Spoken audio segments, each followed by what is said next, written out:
오늘 말씀의 제목은 인생의 내비게이션이라고 하는 제목으로 말씀을 같이 보도록 하겠습니다.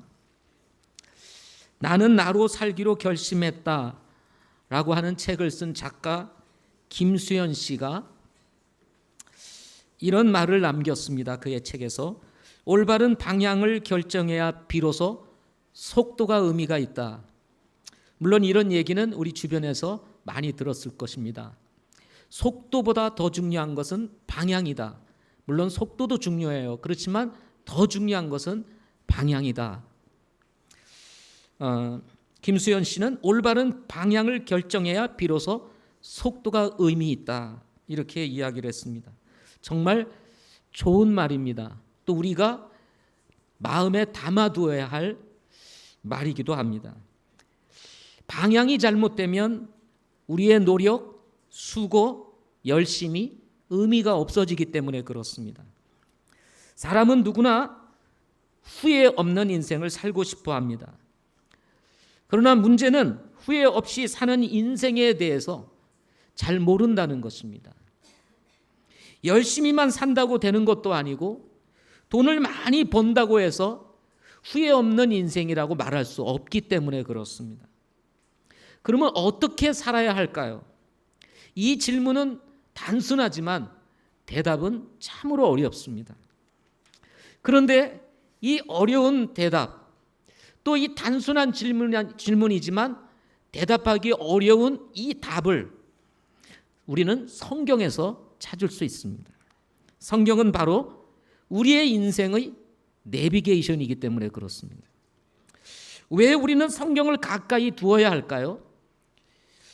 우리의 삶에서 일어나는 많은 사건과 문제들을 앞에 두고 성경을 향해 수시로 질문을 던져야 되고 그 답을 찾아야 되는 이유가 무엇일까요? 저는 오늘 그 이유에 대해서 말씀을 통해서 몇 가지 나누고자 합니다. 첫째는 성경은 우리를 구원으로 인도할 유일한 책이기 때문에 그렇습니다.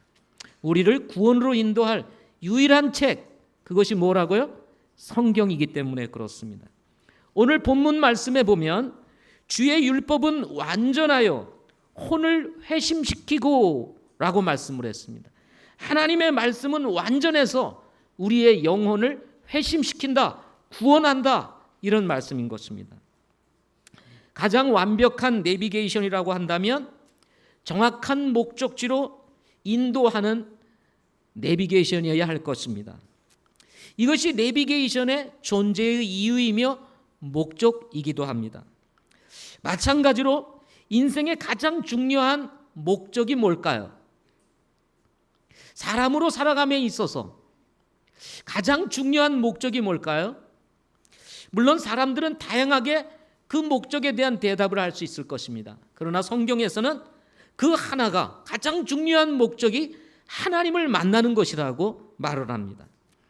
라브리 선교회 한국 지부 대표인 박경옥 씨와 성인경 씨는 샬롯 메이슨이라고 하는 아주 교육에 관련된 유명한 책을 소개하면서 교육의 목적에 대해서 이렇게 이야기를 합니다. 아이들은 순수하지만 죄인이라는 바른 인간관이 없는 교육 철학과 방법은 모래 위에 집을 짓는 것과 같다 하고 말씀을 했습니다. 인생의 방향을 잡고 바른 목적을 향해서 가야 할 우리 아이의 교육, 미래를 위한 교육을 앞에 두고 말하기를 순수한 아이들, 그것은 사실이지만 죄인이라는 바른 인간관이 없는 교육과 철학, 방법은 모래 위에 집을 짓는 것이다 라고 말씀하고 있는 것입니다. 하나님이 빠진 인생은 모래 위에 집을 짓는 것과 같기 때문에 그렇습니다. 성경은 이 세상에서 유일하게 인간을 하나님께로 인도하는 확실한 내비게이션입니다. 누가 되었든지 간에 성경을 펼치면 우리는 그 속에서 하나님을 만날 수 있기 때문인 것입니다. 요한복음 5장 39절 말씀에 보면 성경 기록을 탐구하라 너희가 그것들 안에서 영원한 생명을 얻는 줄 생각하거니와 그것들은 곧 나에 대하여 증언하는 것이니라 하고 말씀하시면서 구약으로부터 시작해서 신약에 이르기까지, 창세기로부터 계시록까지 누구에 대한 말씀이라고 기록하고 있습니까? 예수 그리스도에 대해서 말씀하고 있다고 성경은 이야기하고 있습니다. 따라서 성경을 어디를 피든 간에 그 말씀을 딱 피는 순간 우리는 그 속에서 하나님을 만나고, 그리고 우리를 죄에서 구원하실 예수 그리스도를 만나게 되는 것입니다. 성경은 인간을 죄에서 구원하기 원하시는 하나님의 사랑의 이야기로 채워져 있기 때문에 그렇습니다. 하나님이 사람을 창조하셨습니다. 창조하신 목적은 우리와 교제하기 원하셨습니다. 그러나 인간은 교제하기 원하시는 하나님과의 관계를 단절하고 죄를 범함으로 인해서 영원한 심판에 이르게 되었습니다. 절망과 좌절, 정말 지옥이라고 하는 정말 무서운 운명이 놓여 있었을 때 하나님은 우리를 사랑하사 독생자 예수 그리스도를 통해서 구원의 계획을 세우십니다. 그것이 바로 예수님의 십자가입니다. 그리고 죽으심입니다. 그리고 부활하심입니다. 우리는 그분을 믿음으로 인간이 가질 수 없는 어떤 수고와 노력으로 얻을 수 없는 구원을 얻게 되었고 영원한 생명을 얻게 된 것입니다. 디모데후서 3장 15절 말씀에 보면, 또 어린 아이 때로부터 내가 거룩한 성경 기록들을 알았나니 그것들은 능히 너희를 지혜롭게 하여 그리스도 예수님 안에 있는 믿음을 통해 구원에 이르게 하느니라 하고 말씀을 했습니다. 어려서부터 배운 성경, 진리인 하나님의 말씀을 통해서 우리가 어디에 이를 수 있습니까? 바로 구원에 이르게 된다라고 말씀하고 있는 것입니다. 하나님께서 우리에게 성경을 주신 가장 중요한 목적 중에 하나가 무엇입니까? 바로 우리를 구원으로 인도하기 위한 것이라는 것입니다. 이것을 본문에서는 회심이라고 말하는 것입니다. 마음을 돌이키는 것입니다. 하나님 없이 살던 길에서 돌이켜 이제는 하나님을 믿겠습니다 라고 하는 것이 뭐예요? 회심입니다. 이것을 다른 말로 구원, 또 다른 말로는 거듭남, 이것을 다른 말로는 또 중생이라고도 말을 하는 것입니다. 성경에서 가장 위대한 사건은 예수님의 십자가 사건입니다. 죄 없으신 예수님께서 죄인이 되어 십자가에 피 흘려 죽으셔야만 했던 이 사건은 하나님께서 인간을 얼마나 사랑하시는지에 대해서 제시하는 그야말로 놀라운 사건이었습니다. 바울은 이 사실에 대해서 로마서 5장 8절에 이렇게 기록합니다. 우리가 아직 죄인 되었을 때에 그리스도께서 우리를 위해 죽으심으로 하나님께서 우리를 향한 자신의 사랑을 당당하게 제시하셨다라고 말씀하고 계십니다. 그렇습니다. 예수님의 십자가는 하나님의 사랑이 가장 뭉쳐있는, 그야말로 하나님의 사랑 그 자체임을 우리에게 제시해 주신 사건인 것입니다. 만일 한 사람이 일생을 살아가면서 하나님 앞에서 자신이 죄인됨을 깨닫지 못하고 죄의 문제를 해결하지 못하고 영원한 멸망, 지옥에 들어가게 된다면 그 인생의 방향은 처음부터 잘못되었다는 사실을 성경은 말씀해 주고 있는 것입니다. 인생에 있어서 가장 중요한 방향은 바로 하나님을 향하는 방향이어야 한다는 것입니다. 좋은 학벌, 좋은 지위, 얼마나 위대한 일을 하였는가, 얼마나 많은 선을 행하였는가, 우리가 얼마나 도덕적인 사람인가, 얼마나 많은 것을 소유했느냐 보다도 하나님을 만나는 것이 바로 중요하다는 사실인 것입니다. 어둡고 비극적인 종말을 피해 우리를 안전하게 하나님께로 인도해야 할 유일한 내비게이션 무엇일까요? 바로 하나님의 말씀 성경인 것입니다. 성경만이 우리의 운명을 바꿀 수 있는 유일한 책이라는 것입니다. 동의하십니까?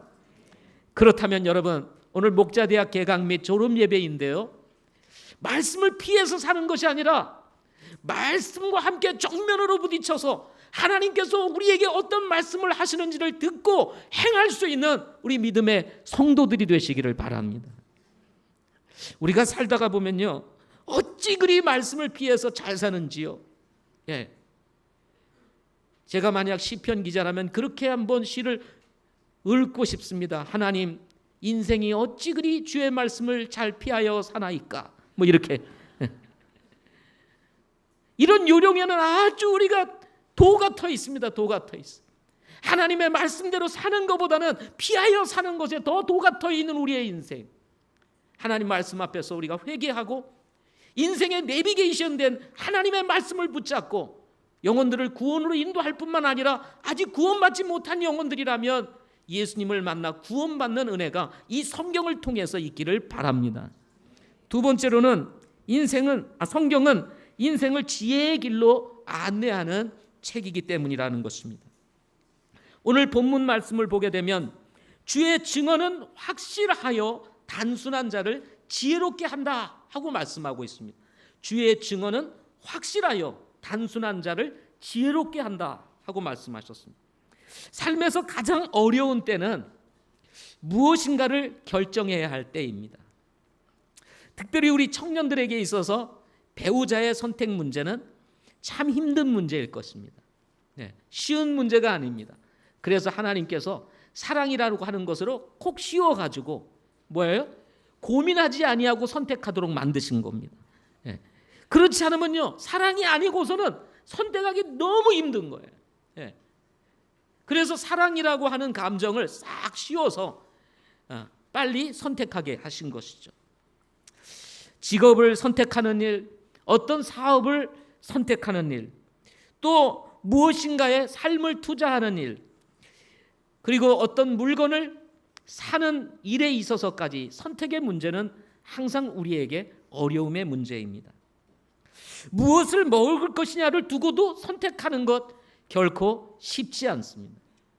우리 직장인들은 점심 때마다 경험하는 거 아니겠습니까? 오늘은 뭘 먹지?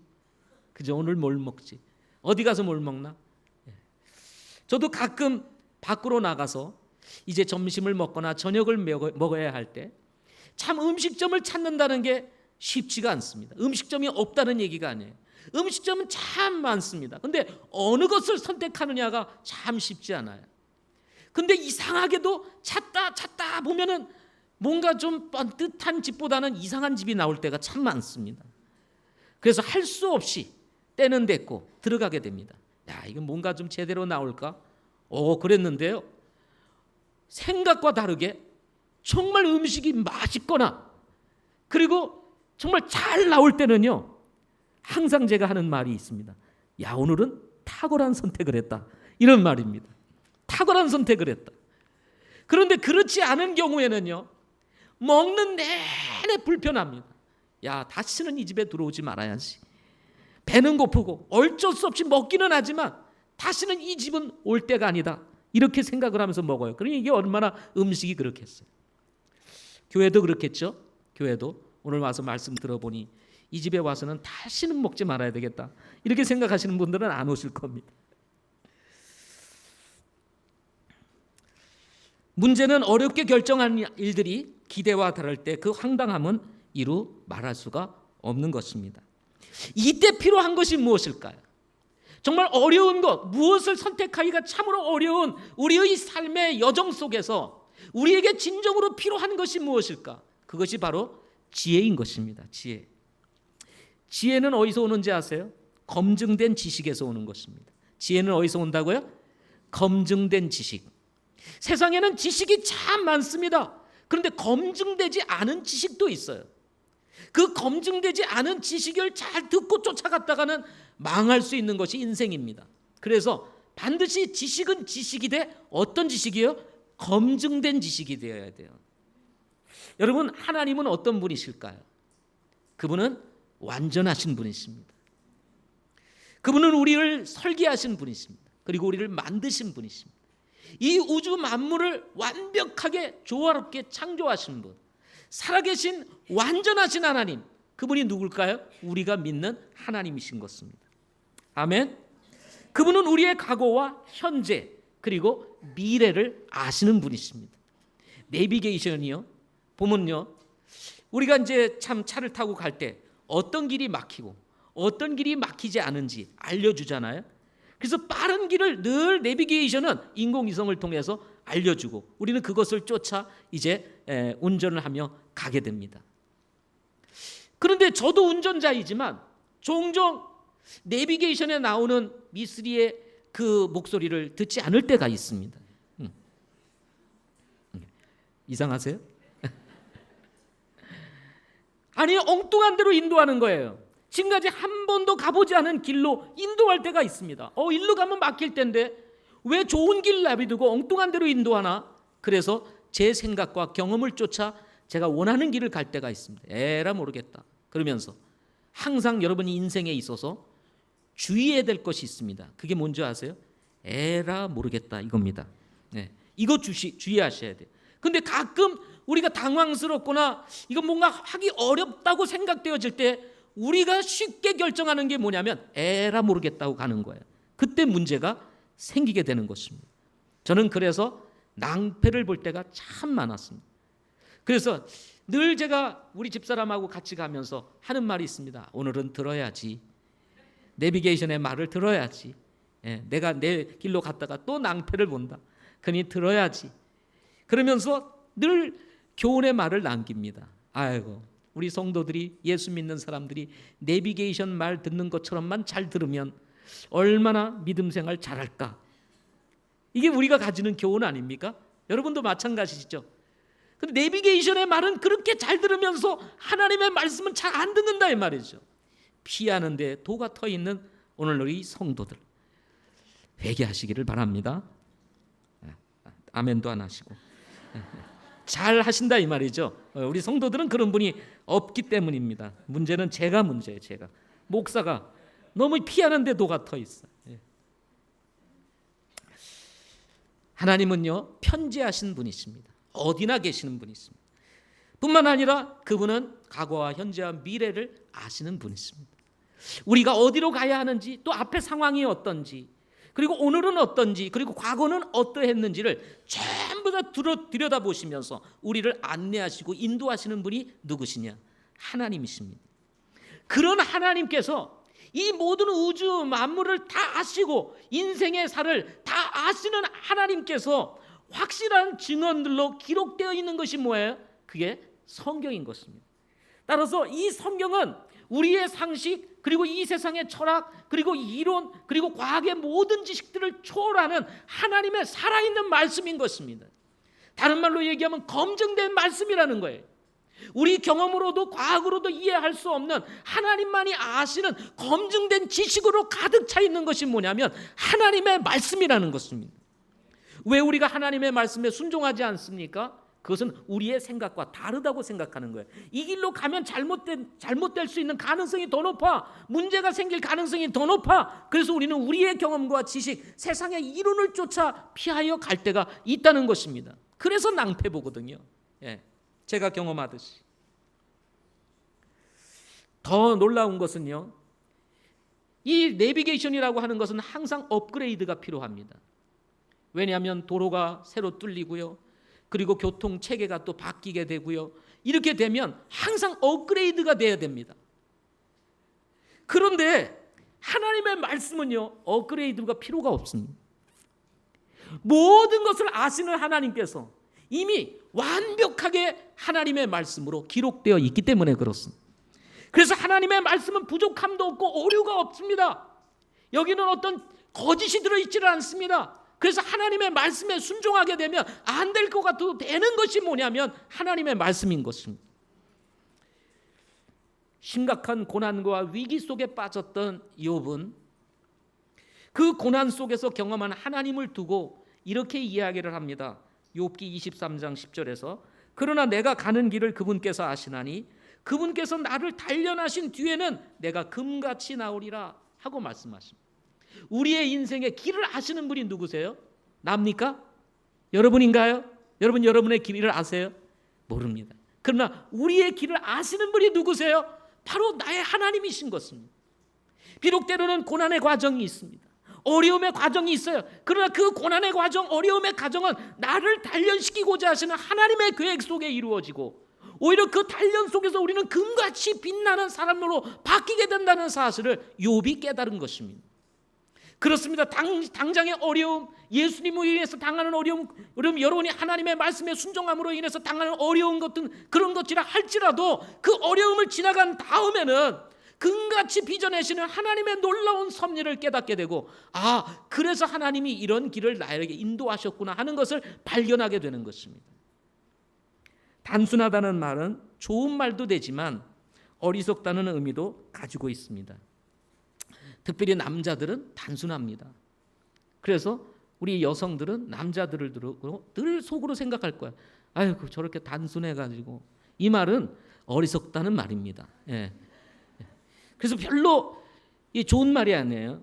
좋은 말도 있는데요, 또 부정적으로 사용하는 단어이기도 합니다.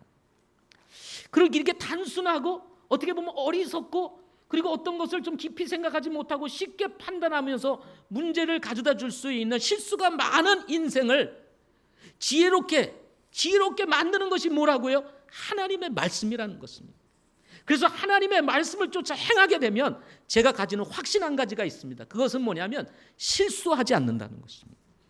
실수하지 않는, 하나님의 말씀만 정확하게 이해하고 하나님의 말씀으로 우리가 어떤 것을 분별할 수만 있다면 실수하지 않는다는 거예요. 그런데 문제는 뭐냐면 우리가 하나님의 말씀을 떠나서 우리의 생각을 가지고 그냥 판단하기 때문에 실수를 가져오게 되는 것입니다. 실수하지 않는 인생을 살려면 여러분 하나님의 말씀으로 결정하시기를 바랍니다. 아멘. 왜냐하면 하나님의 말씀은 확실하고 검증된 것이기 때문에 그렇습니다. 하나님의 말씀은 뭐가 없다고요? 오류가 없습니다. 어떻게 인생을 실패하지 않고 지혜롭게 살 수 있을까요? 단순한 자를 지혜롭게 할 만큼 확실하고 검증된 하나님의 말씀, 성경을 붙드시기를 바랍니다. 저는 성경이 얼마나 위대한 것인지, 그리고 이 말씀이 얼마나 분명한 말씀인지 한 가지 이야기를 통해서 여러분에게 말씀드리고자 합니다. 최근 몇 년 사이에 이스라엘에서 유전이 발견이 되고 있다고 합니다. 원래 이 이스라엘은 아랍 국가를 두르고 있습니다. 그런데 사우디아라비아라든지 등등 주변 아랍국들에서는 뭐 이란 같은 데서는 석유도 얼마나 많이 나옵니까? 그죠? 그런데 이상할이 많지, 이 약속의 땅, 젖과 꿀이 흐르는 이 땅이라고 성경에서 일컫는 이 이스라엘은 유전이 발견되지를 않은 것입니다. 지난 1950년대부터 주변 나라에서도 이 석유가 나오니까 우리나라에서도 유전이 나올 수 있다, 기름이 나올 수 있다, 탐사를 그렇게 했는데도 유전이 발견되지 않았다고 합니다. 그래서 중동 지역에서 유일하게 에너지 빈곤 국가는 바로 이스라엘이었다고 합니다. 그래서 이스라엘에서는 앙골라, 콜롬비아, 멕시코, 노르웨이 이런 데서 유전을 이제 수입을 해서 사용을 했다고 합니다. 그러니 당연히 기름값이 비싸겠죠. 그죠? 주변 중동 국가에 비해서 아주 비싼 기름을 주고 사면서 사용하는 그런 나라였다고 합니다. 그런데 2004년도 5월 4일 지보트 올람이라고 하는 석유 탐사 회사에서 지부트 샤바라고 하는 곳에서 유전을 발견하게 되었다고 합니다. 그런데 이 유전이 보통 유전이 아니라 사상 최대의 유전이라고 합니다. 약 10억 배럴 정도가 묻혀져 있는데요, 이 중에서 2억 배럴만 이렇게 뽑아내서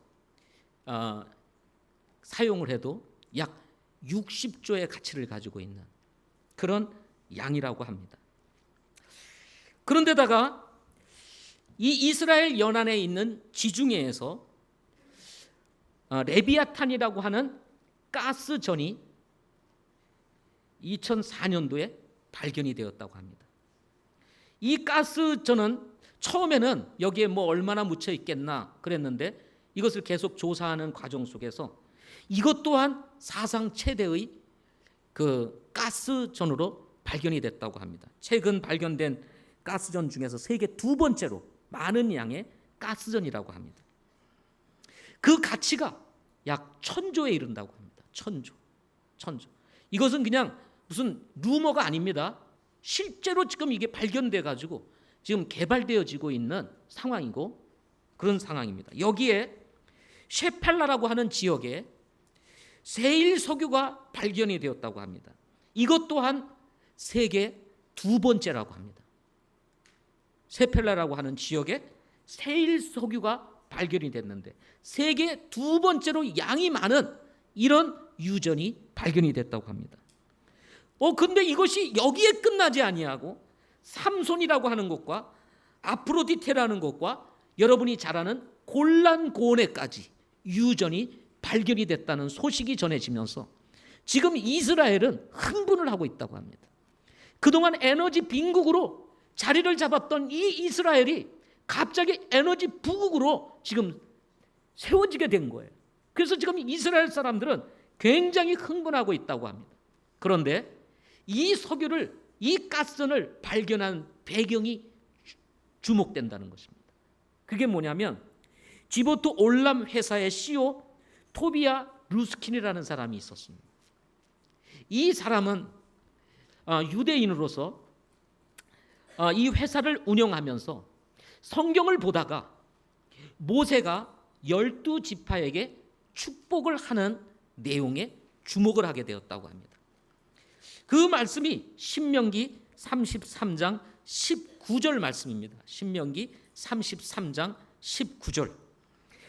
스불론 지파에 대하여 모세가 축복하는 이야기가 나옵니다. 그 말씀을 보면 이와 같습니다. 그들이 백성을 불러 산에 이르게 하고 거기서 의의 희생물을 드리리니 그들이 바다의 풍부한 것과 모래에 숨겨진 보물을 빨아들이리라 라는 말씀이 기록이 되어 있는 거예요. 모세는 예수님 이전 약 1450년 전 사람입니다. 예수님이 태어나기 1450년 전, 그리고 또다시 2000년이 흘렀어요. 결국 3000년 가까이 전에 모세를 통해서 스불론 지파에게 축복한 내용 중에 바다의 풍부한 것과 모래에 숨겨진 보물을 빨아들이리라.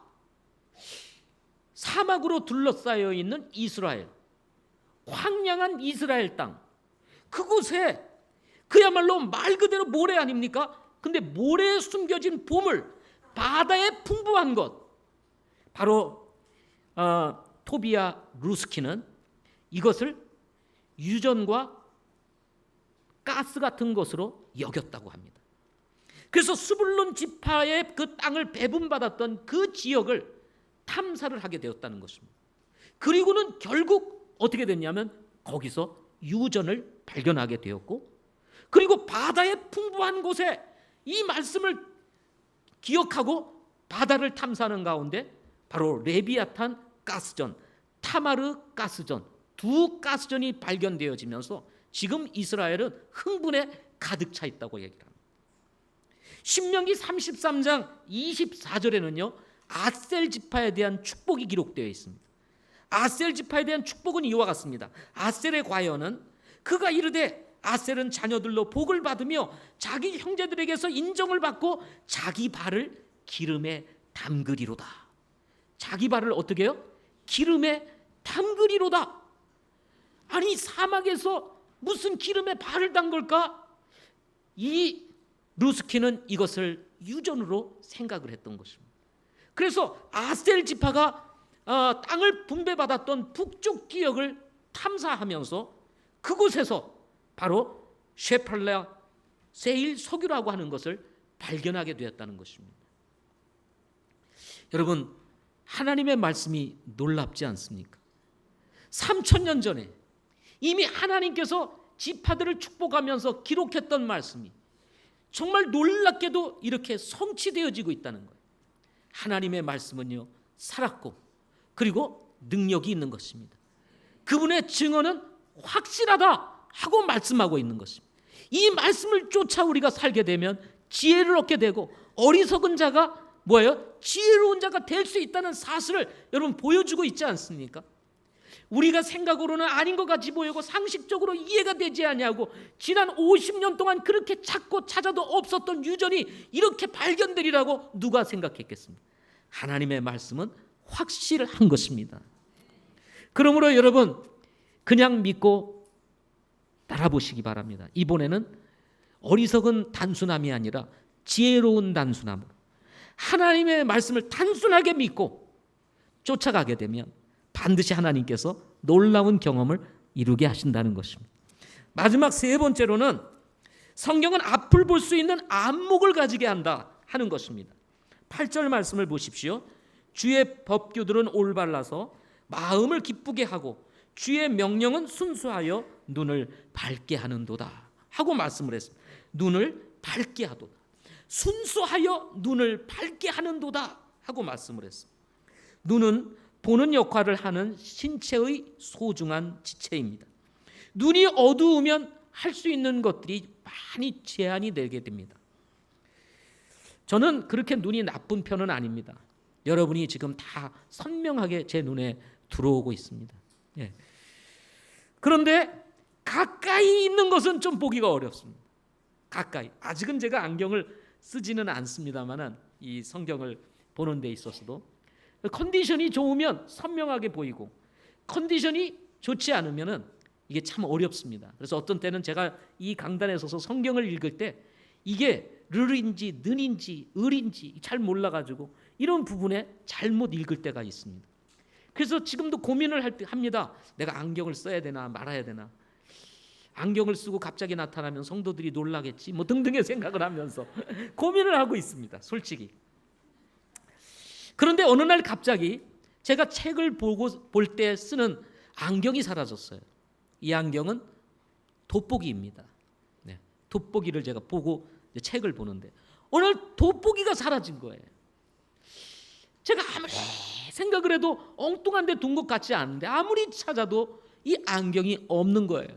그래서 목양실을 다 삘삘거리면서 찾아 발견이 되지 않습니다.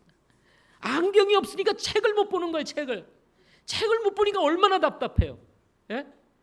그래서 이 안경을 찾는데 발견이 되질 않는 겁니다. 그래서 마지막 끝에는 혹시나 내가 사무실에 갔다가 두고 왔나? 기억은 없어요. 사무실에 갖다 둔 기억이 없는데 혹시나 해서 가서 물어봤습니다. 혹시 돌아다니는 안경 봤어요? 모른대. 그리고는 딱 들어와서 다시 한번 책상을 살피는데요. 제가 책을 읽을 때는 키보드를 치워놓고 그리고 책을 읽습니다. 키보드가 항상 제 책상 앞에 있으니까 컴퓨터 키보드를 옆으로 치우는데 세상에 그 키보드 밑에 안경이 있는 거예요. 그 키보드 밑에. 제가 안경을 발견하고는요 얼마나 좋았는지 모릅니다. 책을 볼 수 있게 되었다는 거, 이제 볼 수 있게 됐다는 거 얼마나 좋은지 몰라요. 그런데 한편으로는 참 제가 한심스럽기도 했습니다. 참 이러면서 아니 여기에 있는 걸 두고 도대체 지금 내가 어떻게 찾고 있는 거야. 이것도 발견 못하고 한심스러운 제 모습을 또 탓하는 그런 한숨도 제게서 나왔습니다. 눈을 밝게 하는 것은 앞을 내다보는 능력이라고도 말할 수가 있습니다. 눈이 밝을수록 멀리 내다봅니다. 성도들은요 꼭 지녀야 될 것이 한 가지 있습니다. 그것은 영적인 안목입니다. 영적인 안목. 그건 어디서 오는 줄 아세요? 오늘 말씀처럼 순수함에서 옵니다. 영적인 안목은 우리가 하나님 앞에서 순수함으로 돌아갈 때 영적인 안목이 열리게 돼요. 사심이 들어오게 되고 세상 것이 들어오게 되면요 영적인 것이 닫히게 됩니다. 그래서 눈이 밝지를 못해요. 그럼 순수함으로 돌아가게 되면 우리가 자연스럽게 어디로 갈까요? 하나님의 말씀으로 가게 되는 것입니다. 하나님의 말씀으로 가게 되면 우리가 더 순수해지죠. 더 순수해질수록 어떻게 됩니까? 영적인 안목이 열리게 되게 됩니다. 영적인 안목이 열리게 되면 어떻게 됩니까? 하나님의 세계가 보이게 되는 거예요. 믿음의 세계가 보이는 것입니다. 성경의 세계가 열리게 되는 거예요. 이러면서 우리의 인생이 달라지는 것이거든요. 삶이 바뀌게 되는 것이거든요. 영적인 삶이 달라지게 되는 것입니다. 이것을 우리는 이 영적인 안목을 또 다른 말로는 비전이라고도 표현할 수가 있습니다. 사명은 어떤 일을 할 것인가 라면 비전은 어떤 사람이 되는 것이다 라고 누가 정의를 내렸습니다. 그러나 저는 비전을 말할 때는 사명을 빼놓고 말할 수가 없다 이렇게 생각을 합니다. 어떤 사람이 될 것인가도 중요하지만 어떤 사람이 될 것인가는 어떤 일을 할 것인가도 떼어놓고 생각할 수가 없기 때문에 그렇습니다. 멀리 내다볼 수 있는 시야를 가진 사람은 어떤 사람일까요? 멀리 내다보는 시야를 가지고 있어요. 앞이 보여요. 앞이 보입니다. 그럼 앞이 무엇이 있는지를 다 압니다. 그러면 자연스럽게 그 사람은 그 보이는 것을 향해서 나아가게 됩니다. 사업을 하시는 분들, 여러분 눈이 안목이 있어요. 뭔가 돈이 보여요. 그러면 여러분 사업을 할까요, 안 할까요? 돈이 흘러가는 게 보이는데 사업 안 하겠어요? 뻔히 보이는데 그게 확실한데 안 하겠어요? 하죠. 그래서 어떻게든지 투자를 하게 되는 것입니다. 근데 안 보여요. 어떻게 될지 안 보여요. 불투명합니다. 불안합니다. 그러다가 투자하면 망하게 되는 거죠. 남의 말 듣고 하는 건 더욱 망하는 데 있어서 지름길입니다.